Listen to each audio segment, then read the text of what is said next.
ఆనాటి తెలంగాణ రాష్ట్ర ఏర్పాటు ఉద్యమాన్ని తలపింపజేసే విధంగా తెలంగాణ రాష్ట్ర ఏర్పాటు ఉద్యమ నేత ప్రస్తుత బీఆర్ఎస్ పార్టీ అధ్యక్షులు కేసీఆర్ గారు మరి నిన్నటి బహిరంగ సభ సమావేశం ఏదైతుందో మనందరం గమనించమని చెప్పంటున్నాను.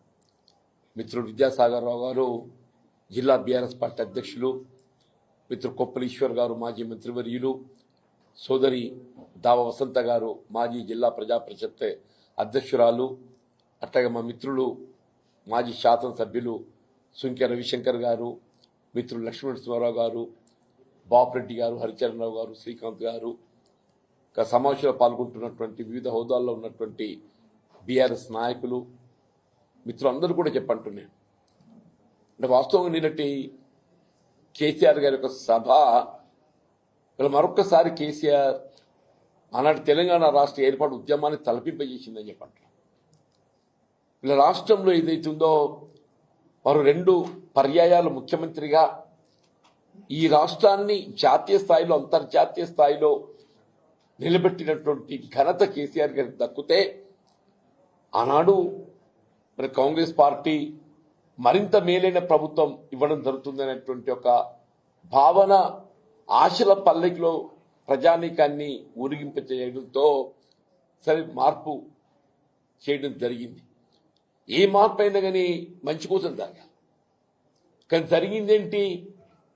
తిరోగమన చర్యగా మరి మీరు కేసీఆర్ గారి కంటే మెరుగైన పాలన ఇస్తామని చెప్పని మీరు పేర్కొన్నారు.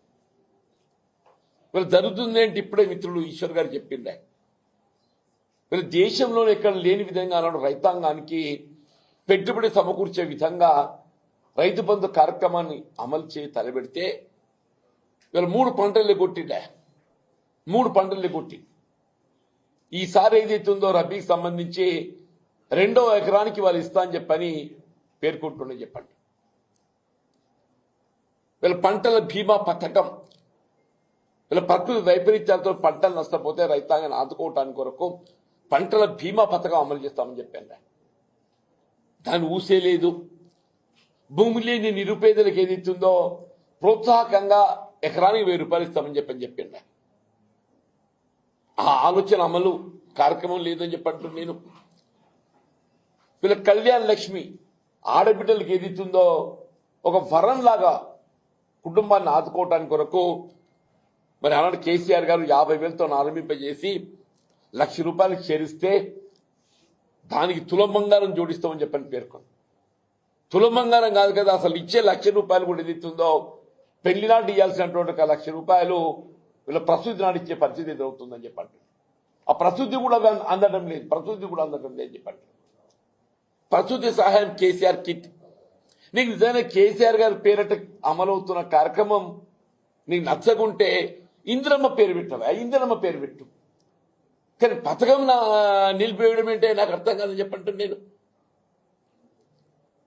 వీళ్ళ గురుకుల ఆశ్రమ పాఠశాలలు వీళ్ళ అల్పసంఖ్యాక వర్గాలకు కానీ బలహీన వర్గాలకు కానీ ఎస్సీ ఎస్టీలకు కానీ వీళ్ళ కేసీఆర్ గారు ఏదైతుందో విద్య యొక్క ప్రాధాన్యత గుర్తించి అందరికీ ఉచితంగా విద్యా బోధన సౌకర్యాలు కల్పింప చేయాలని చెప్పని వీళ్ళ గురుకుల ఆశ్రమ పాఠశాలలు ఏర్పాటు చేస్తే వాటిని నిర్వీర్యం చేసే విధంగా మీరు మౌలిక సదుపాయాల కల్పన లేదు, శాశ్వత భవనాల సదుపాయం కల్పన లేదు, ఫీజు రీయింబర్స్మెంట్ అని చెప్పి అంటున్నాను.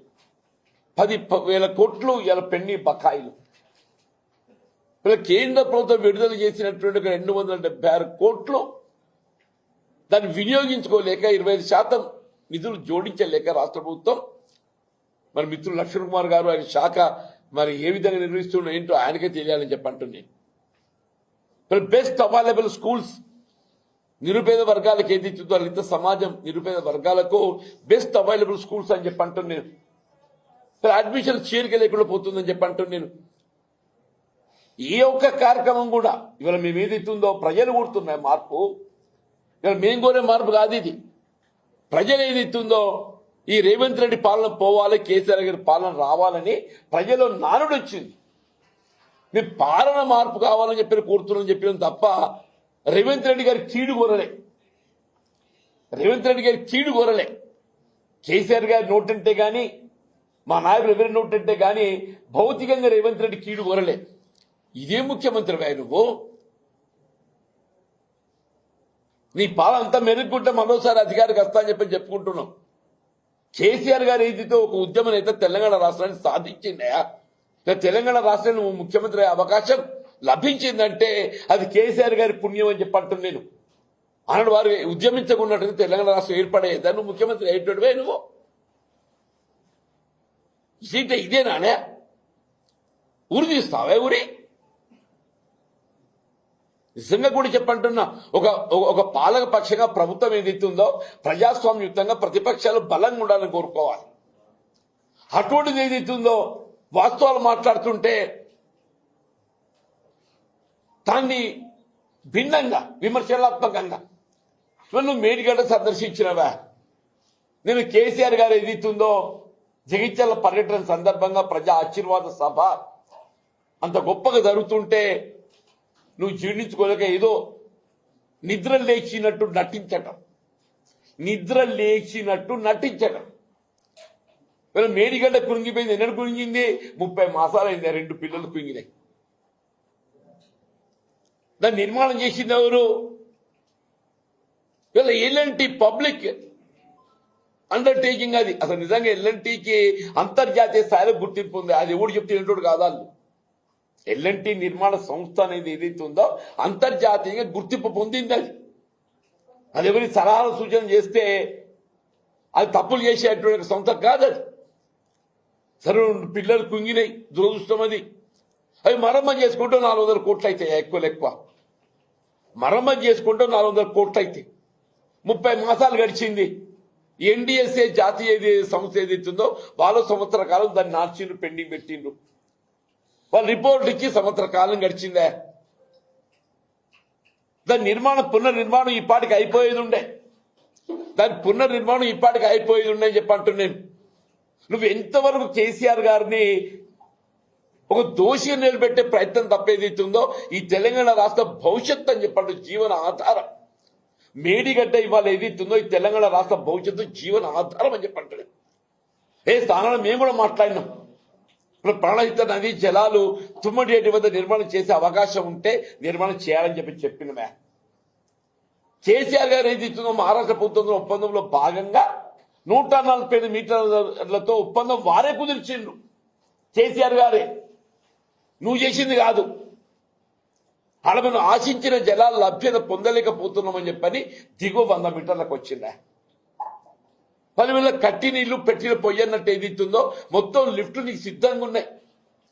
నీ నిజంగా చిత్తశుద్ధి ఉన్నట్టయితే మొన్నటి ఎన్నికల ప్రణాళికలో కాంగ్రెస్ పార్టీ తుమ్మడియేటి వద్ద బ్యారేజ్ నిర్మాణం చేస్తామని చెప్పిందా.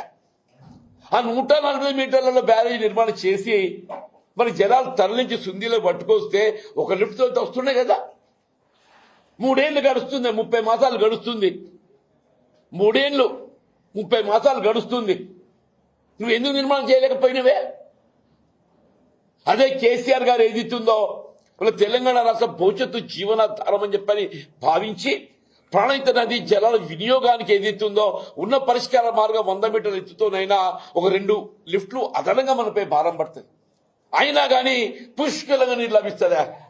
300 టీఎంసీలు భావిస్తూ 300 టీఎంసీ కాదు కదా, అసలు 1000 టీఎంసీ లభిస్తాయి. 1000 టీఎంసీ లభిస్తాయని చెప్పండి. దాని మరమ్మతు లేదు. ఓ 2 ఏళ్ళు ఏదైతే ప్రకృతి సహకరించి అదృష్టం అని చెప్పంటాను నేను. రేపు ప్రకృతి సహకరించక అది ఎల్లినో ప్రభావం ఏదో చెప్తుంది వాతావరణ సూచికలు. అప్పుడు ఏమైతే తెలంగాణ రైతాంగం పరిస్థితి? దానికి ఎవడు జవాబుదారుడు అని చెప్పండి. నువ్వు కాదా అని చెప్పంటాను నేను. నువ్వు ఎంతవరకు ఏది ఇస్తుందో నువ్వు ఆంధ్ర తొత్తుగా పోలవరం ప్రాజెక్ట్ నిర్మాణానికి తోడ్పడే విధంగా చెప్పంటాను నేను. మొదటి నుండి కూడా రేవంత్ రెడ్డి గారు ఏదైతుందో సీమాంధ్ర నాయకుల చేతిలో ఏదైతుందో ఆయన ఒక కీలు బొమ్మ అని చెప్పండి. ఆయన 2015లో ఇవాళ శాసనసభ స్థానానికి జరుగుతున్నటువంటి ఒక ఎమ్మెల్సీ ఎన్నికల్లో ఆనాటి టీఆర్ఎస్ ప్రభుత్వాన్ని అస్థిరపరచాలని కుట్రతోని చెప్పంటున్నా. రాజ్యాంగబద్ధంగా ఎంపికైన ప్రభుత్వాన్ని వీళ్ళు అస్థిరపరచాలి కుట్రలో భాగంగా ఇవాళ రేవంత్ రెడ్డి గారు ఏదైతున్నదో ఇదే వేం నరేంద్ర రెడ్డి ఎమ్మెల్సీగా ఎంపిక చేయాలని చెప్పని ఓటుకు నోటు తెలియదు పట్టుకొచ్చింది ఇలా ఇదే రేవంత్ రెడ్డి అని చెప్పి అంటుంది. రాజ్యాంగం పట్ల గౌరవం ఉండాలని అంటున్నా. రాజ్యాంగం పట్ల గౌరవం ఉండాలి. నువ్వు అది ఆలోచన చేయవు. నువ్వు వీళ్ళు కేసీఆర్ గారు అట్టుగా గొప్ప నాయకుని గురించి ఇంత చులకన మాట్లాడటం నువ్వు. వ్యక్తిగతంగా దూషణలు ఏదైతే ఉందో సరైనదిగా ఎన్నడూ వ్యక్తిగత దూషణ చేయలేదు. మేము మార్పు కావాలని కోరుతున్నాం. ఈ రాష్ట్రాన్ని పట్టిన శని పీడ విరడ కావాలని కోరిన రేవంత్ రెడ్డి ఈ రాష్ట్రాన్ని పట్టిన శని పీడ విరడ కావాలని కోరినని చెప్పంటున్నాను. నేను రాష్ట్రాన్ని తిరోగమన చర్యలు తీసుకెళ్తున్నాను కాబట్టి మార్పు కావాలని కోరినని చెప్పంటున్నా. నా ప్రజా జీవితం ఏదైతుందో తెరిచిన పుస్తకమై నీలాగా నేను తొక్కుకుంటూ రాలే. నా ప్రజా జీవితం తెరిచిన పుస్తకం అని చెప్పంటున్నా. 1981లో 30 సంవత్సరాల వయస్సులో పంచాయతీ సమితి అధ్యక్షుడు ఎంపికైతే ఆ ఉమ్మడి కరీంనగర్ జిల్లాలో 14 మంది పంచాయతీ సమితి అధ్యక్షులు ఉంటే 13 కాంగ్రెస్లో చేరింది. 14 పంచాయతీ సమితి అధ్యక్షులు ఉంటే 13 కాంగ్రెస్లో చేరింది. నేను ఒక్కరిని కాంగ్రెస్లో చేరలేదు. అధికార పార్టీ లాలూచీకి లొంగనటువంటి వాడిని నేను ఒక్కరిని మాత్రం చెప్పంటున్నా. ప్రతిపక్ష నిలబడేది ఇస్తుందో నేను ముందు పోయినా చెప్పంటున్నాను.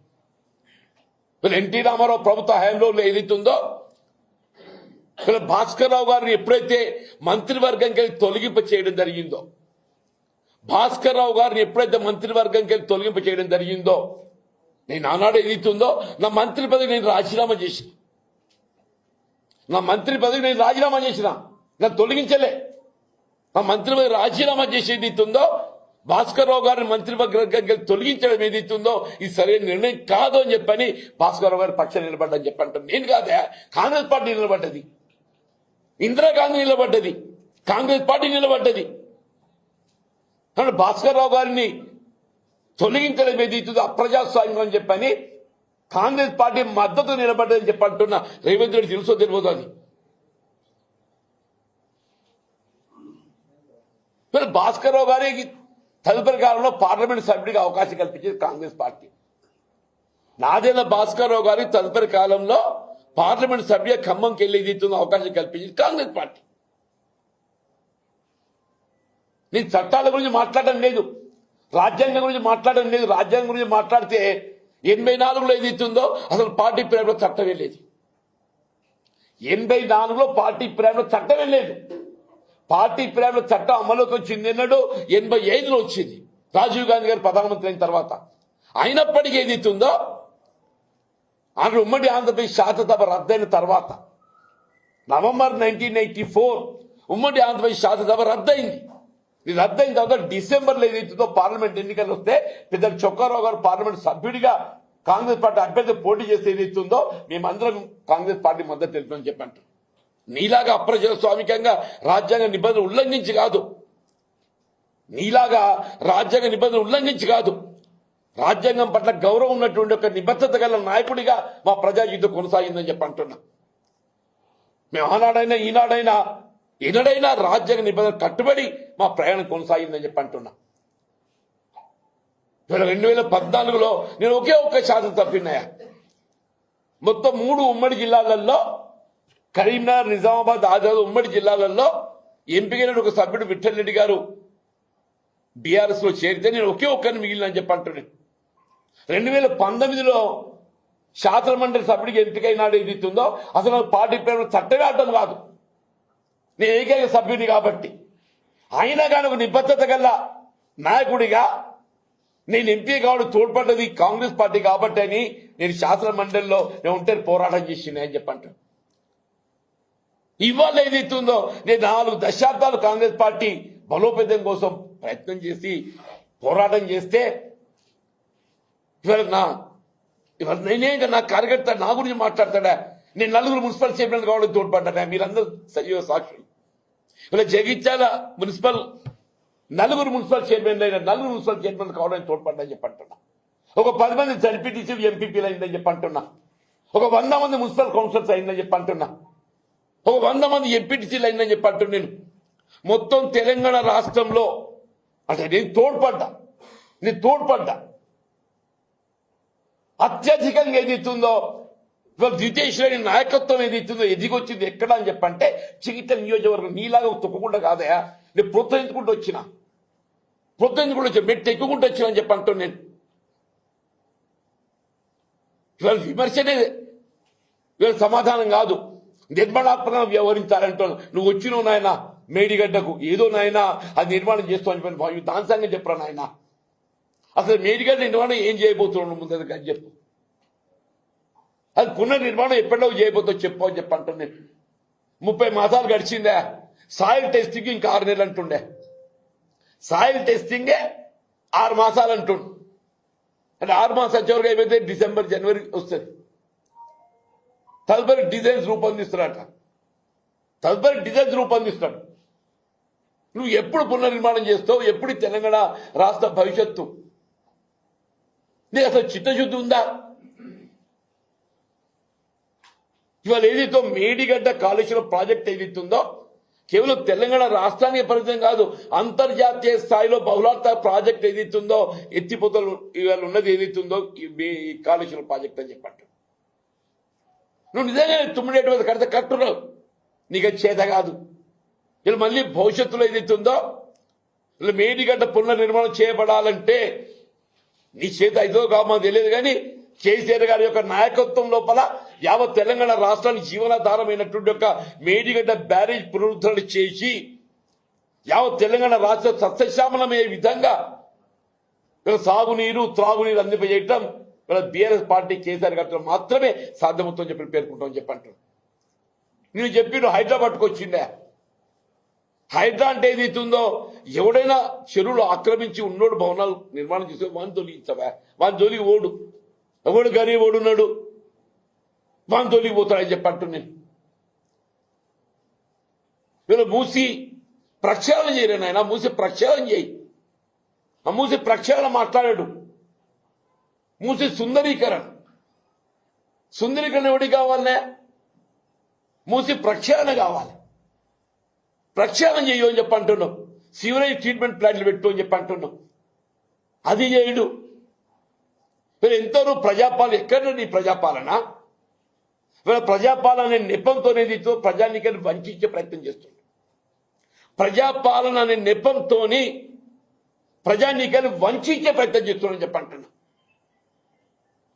వీళ్ళు మహిళలకి ఏది ఇచ్చిందో ఉచిత రవాణా సౌకర్యం సంతోషం, మీ వెల్కమ్.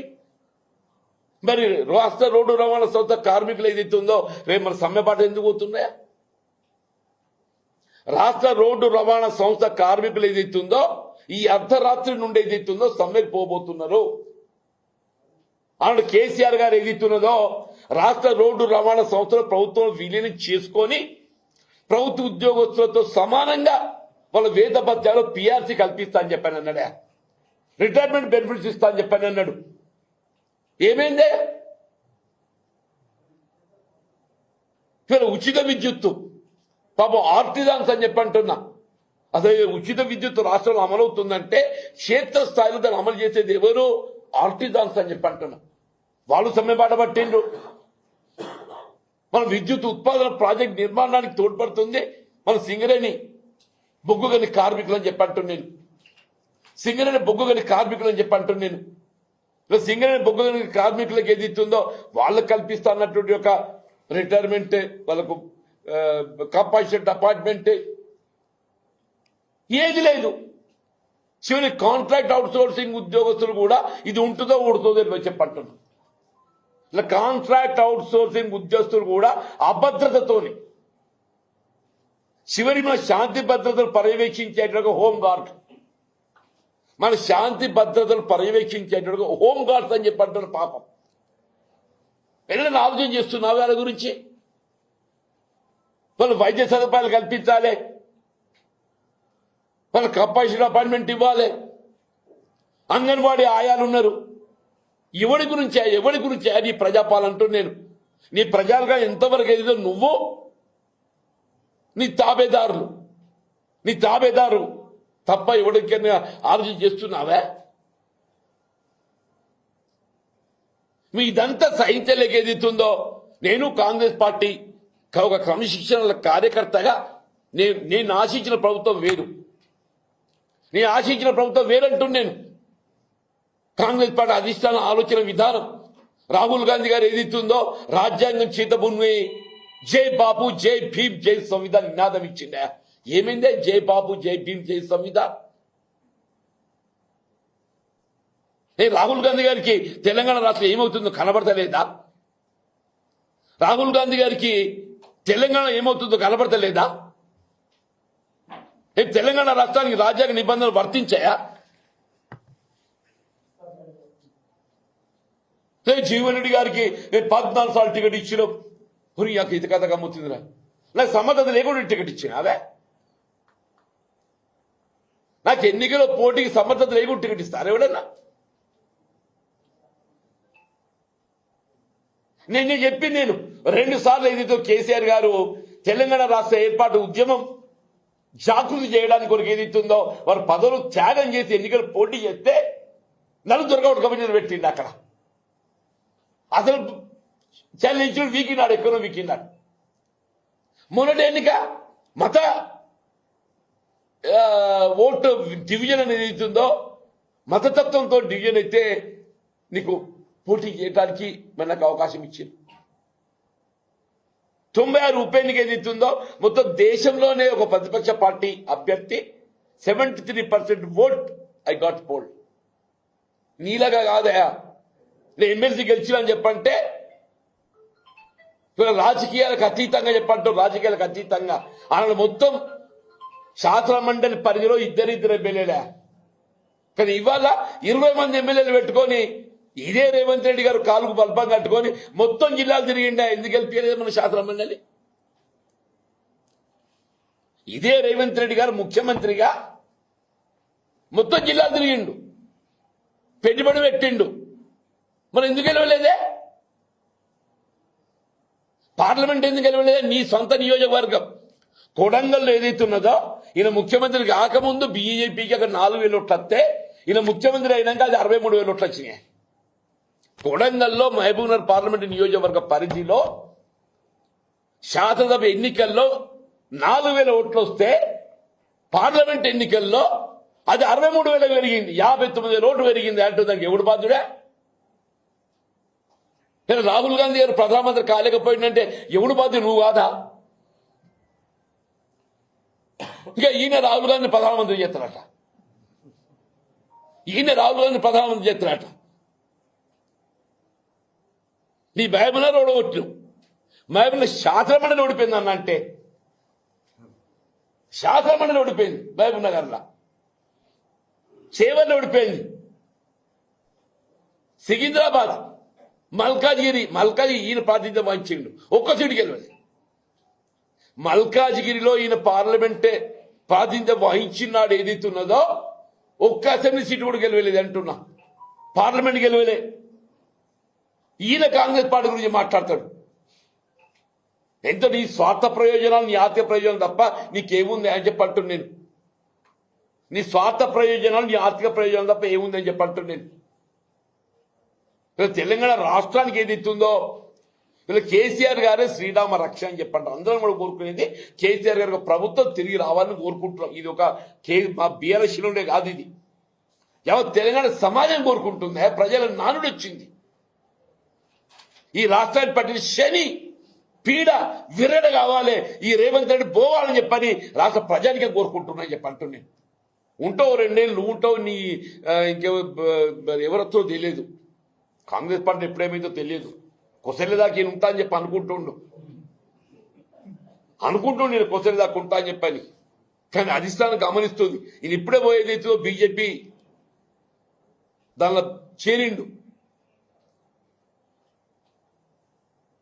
ఎందుకు నడమ ఉన్నాడుగా చంద్రబాబు నాయుడు గారు, నడమ రాయబారి వారది ఉన్నాడు. ఈయనకున్న ఎన్డీఏ ప్రభుత్వం మధ్య బీజేపీ మధ్య ఏదైతుందో వారది చంద్రబాబు నాయుడు ఉన్నాడు. ఈయన అనుకుంటున్నాడు చంద్రబాబు నాయుడు కాపాడతానని చెప్పాను. కాంగ్రెస్ పార్టీ అధిష్టానం ఇవాళ నిర్వీర్యం నిశ్చితమైనట్టు కనబడుతుంది. మరి ఇన్ని కుట్రలు కుతంత్రాలు చేస్తున్నా కానీ మరి ఎందుకు సైలెంట్ ఉంటుందో అర్థం కావటం లేదని చెప్పంటుంది.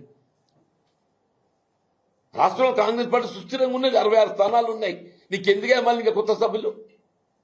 నీ సభ్యులు నీకు నమ్మకం లేదా?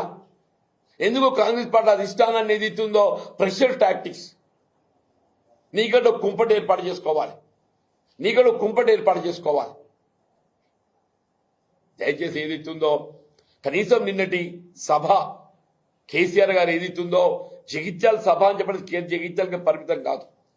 వాస్తవం నిన్నటి సభ దీని అంత పెద్ద ఎత్తున మరి కేసీఆర్ గారి అభిమానులు ఎవరు ఊహించిన దానికంటే ఏదైతుందో వీళ్ళ పెద్ద ఎత్తున ఊహించిన దానికంటే పెద్ద ఎత్తున అని చెప్పి యావత్ తెలంగాణ సమాజం మొత్తం టీవీల ముందు కూర్చున్నారే.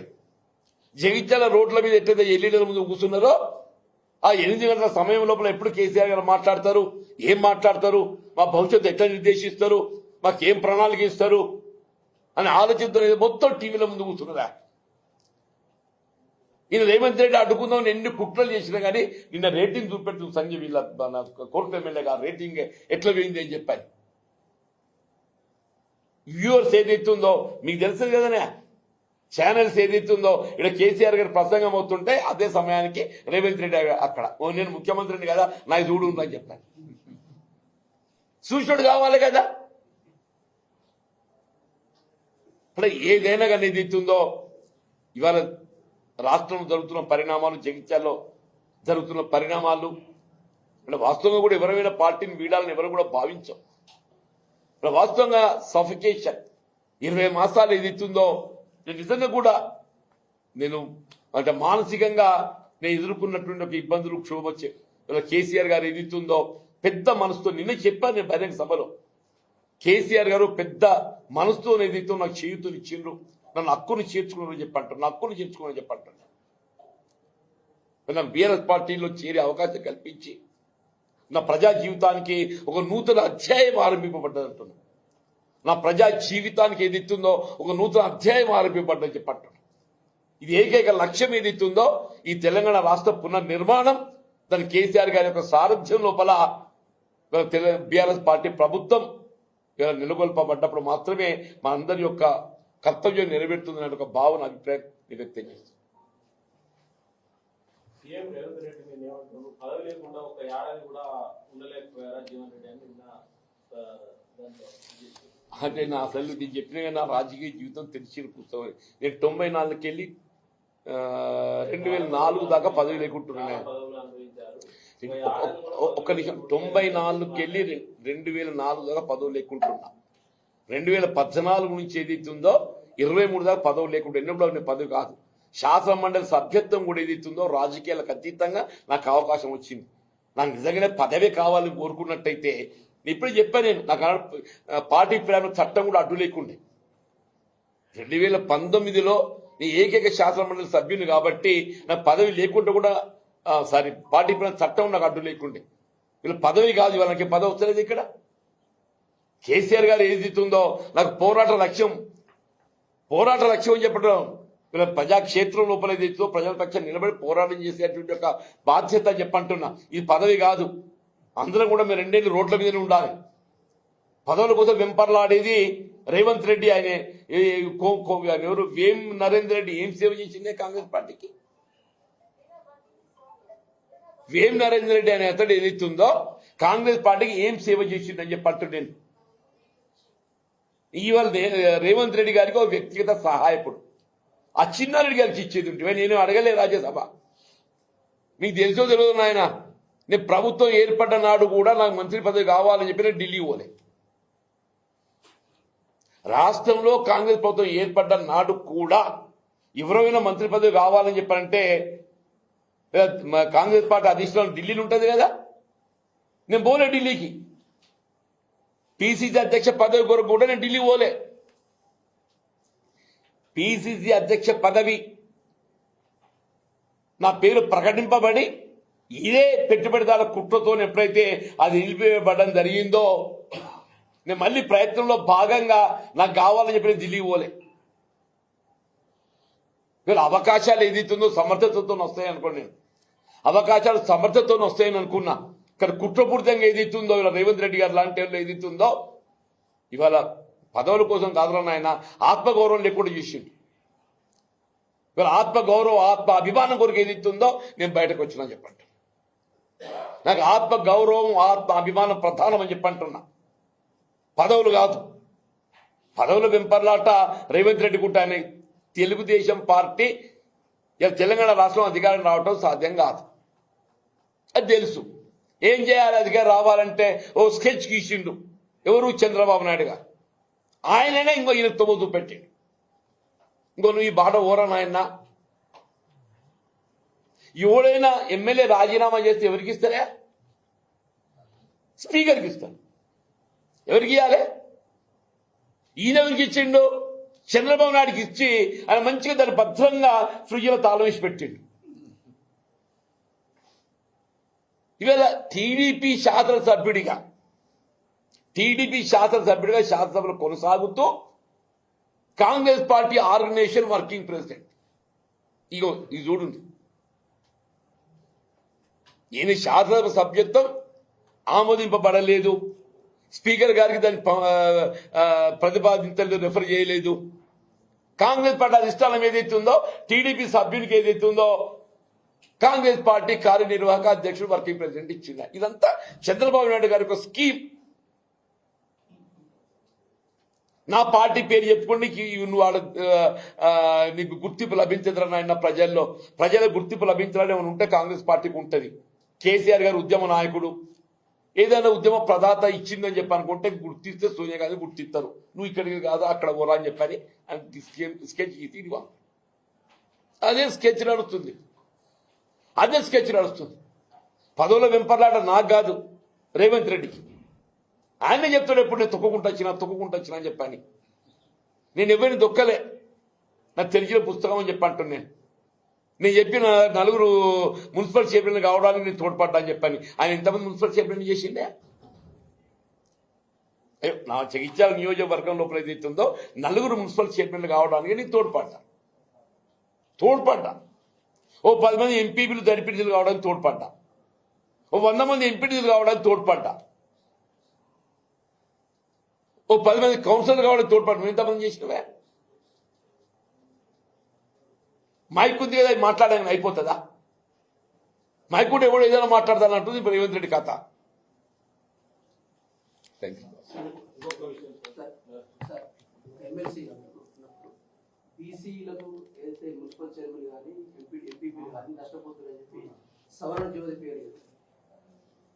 బీసీలకు అయితే మున్సిపల్ చైర్మన్ ఎంపీపీలు కానీ మున్సిపల్ చైర్మన్ కానీ బీసీలది వేరే ఓసీలు అనుభవిస్తున్న ఉద్దేశంలో సవరణ జ్యోతి పేరు. ఒక ముఖ్యమంత్రి స్థాయిలో వ్యక్తి 317 జీవో ఆర్థిక పరంగా ఎందుకు అంటే కాదు బాబు, నేను కూడా అప్పుడు సభలో ప్రయత్నం చేసినాం, అందరం కూడా ప్రయత్నం చేసినాం. తెచ్చారు ఎంపీపీలు వాళ్ళు బీసీలు చేశారు, మున్సిపల్ చైర్మన్ కూడా బీసీలకు మళ్ళీ అవకాశం ఇచ్చారు. చట్టం తగు మార్పులు చేయబడే విధంగా ఏదైతే సూచన చేసి మార్పు చేపించగలిగిన బాబు అని చెప్పంటారు. 317 జీవో కూడా మార్చడానికి నా సలహాల సూచనలు ఇచ్చిన బాబు. నేను అంటున్నాను, నేను సలహాల సూచనలు ఇచ్చింది. నేను శాసన మండలి వేదికగా మాట్లాడి నేను పాటించినోడు కావాలి కదనే, పాటించినోడు కావాలి కదా. అరే అది పాటించినోడు కావాలి, వాళ్ళు చిత్తశుద్ధి ఉండాలి కదా. ఇప్పుడు ఏమంటే బీసీలను మాట్లాడతా వసంత గారు, ఇప్పుడు కేసీఆర్ గారు ఏదైతుందో సమగ్ర కుటుంబ సర్వేలో ఆనాడు కులగణన చేస్తే బీసీ జనాభా 51% వచ్చిందమ్మా. కేసీఆర్ గారు ఏదైతుందో సమగ్ర కుటుంబ సర్వే వారు కులగణన చేస్తే ఎక్స్క్లూడింగ్ ముస్లిం పాపులేషన్ 51% వచ్చిందమ్మా. మరి ఇదే రేవంత్ రెడ్డి ఏదైతుందో ముస్లిం జనాభా కలుపుకొని 56 వచ్చింది. అంటే అందులో 11% ముస్లిం జనాభా ఉన్నది. అది తీస్తే మన బలహీన వర్గాలకు 5% దెబ్బ కొట్టింది. మన బలహీన వర్గాలకు కేసీఆర్ గారి యొక్క లెక్కల ప్రకారంగా 51% వచ్చింది. రేవంత్ రెడ్డి గారి లెక్క ప్రకారంగా 46% వచ్చింది. ఇంకా ఇది ఆయన చిత్తశుద్ధం అంటూ నేను. ఇంకా ఆయన మాట్లాడతాడు.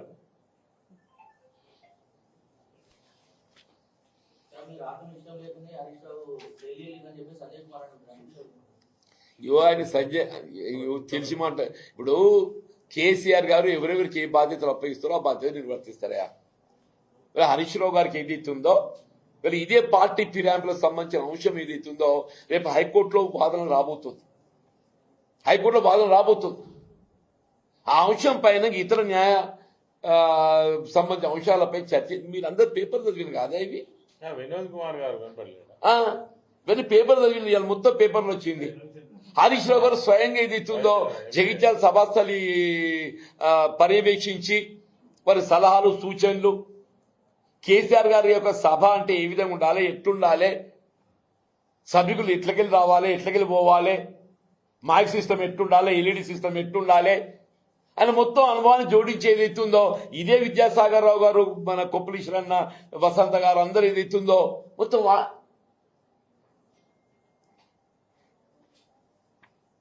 ఇవాళ ఏదైతుందో కేసీఆర్ గారు అధ్యక్షులు వారి సలహా సూచనలు, వారు ఎవరికి బాధ్యతలు అప్పగిస్తే ఆ బాధ్యత నిర్వర్తిస్తారు.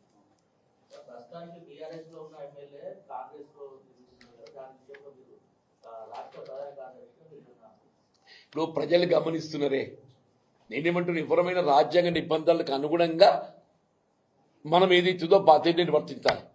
నేను ఇవాళ రాజ్యాంగ నిబంధనలకు అనుగుణంగా నా బాధ్యత నిర్వర్తిస్తానని చెప్పంటాను. నేను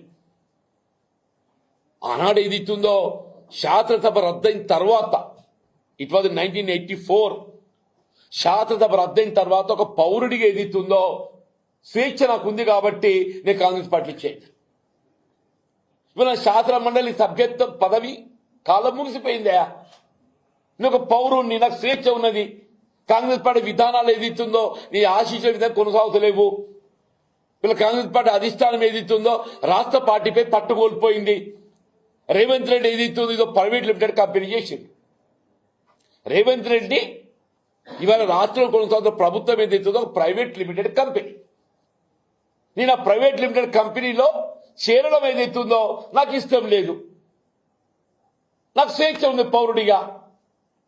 తెలంగాణ రాష్ట్ర పునర్నిర్మాణం కొరకు ఏదైతుందో ఒక ఉద్యమ నేత కేసీఆర్ గారు, తెలంగాణ రాష్ట్ర సాధకుడు, ఆయనతో కలిసి పనిచేసే అవకాశం నిజంగా మేము ప్రత్యర్థులు పోటీ చేసుకున్నాం ఇద్దరం. అయినా కానీ ఏదైతుందో ఆయన పెద్ద మనసుతోని నేను హక్కులు నాకు అవకాశం ఇచ్చింది. ఇంకా ఇంతకంటే ఏం కావాలనే? నేను రాజ్యాంగ ఉన్నది. ఆయన ఇప్పుడు సంజయ్ గారు బీజీ వెళ్ళాలి. ఆయన అమ్మ వసంత గారు చెప్పింది కదా, ఆయన ఎక్కడుండు ఏ పార్టీ ఉన్నది తెలియదు అని చెప్పారు. ఆయన గురించి మాట్లాడితే కూడా తక్కువనవుతుందా? రోజు ఒక్కసారి రేవంత్ రెడ్డి గారు, ఈ మా ఎమ్మెల్యే గారు, జగిత్యాల ఎమ్మెల్యే గారు, ఆ రాజ్యాంగ పుటలు చదువుకోరు నాయన, 10th షెడ్యూల్ చదువుకో ఏం చెప్తారు. అభివృద్ధి అంటే మరి పార్టీ పేరాయిస్తే అభివృద్ధి అని చెప్పి అనుకుంటే నువ్వు ముందు పోయి రేవంత్ రెడ్డి చెప్పు, ఆ బీజేపీలో కలవమని చెప్పాలి. నువ్వు నీ నియోజకవర్గ అభివృద్ధి కొరకు ఏది ఇస్తుందో ముఖ్యమంత్రి గారితో కలిసి ప్రయాణం చేస్తూ అని చెప్పి చెప్తున్నావు కదా. రేవంత్ రెడ్డి గారికి ఏది ఇస్తుందో తెలంగాణ అభివృద్ధి పట్ల చిత్తశుద్ధి ఉందా లేదా? రేవంత్ రెడ్డి గారికి తెలంగాణ అభివృద్ధి పట్ల చిత్తశుద్ధి ఉందా లేదా? నిజంగా తెలంగాణ అభివృద్ధి పట్ల చిత్తశుద్ధి ఉన్నట్టయితే నీ ఆలోచనకు అనుగుణంగా అధికార పార్టీతో కలిసి ప్రయాణం చేస్తేనే అభివృద్ధి అవుతుందని చెప్పి భావించినట్టయితే నేనేం చేయాలి? రేవంత్ రెడ్డి గారు పోయి మోడీ సంఘటన దొర్రాలి, పోయి మోడీ సంఘటన దొర్రాలి. ఈ సొత్తుడో మరి అది కూడా ఆశ్చర్యం లేదు, అది కూడా ఆశ్చర్యం లేదు.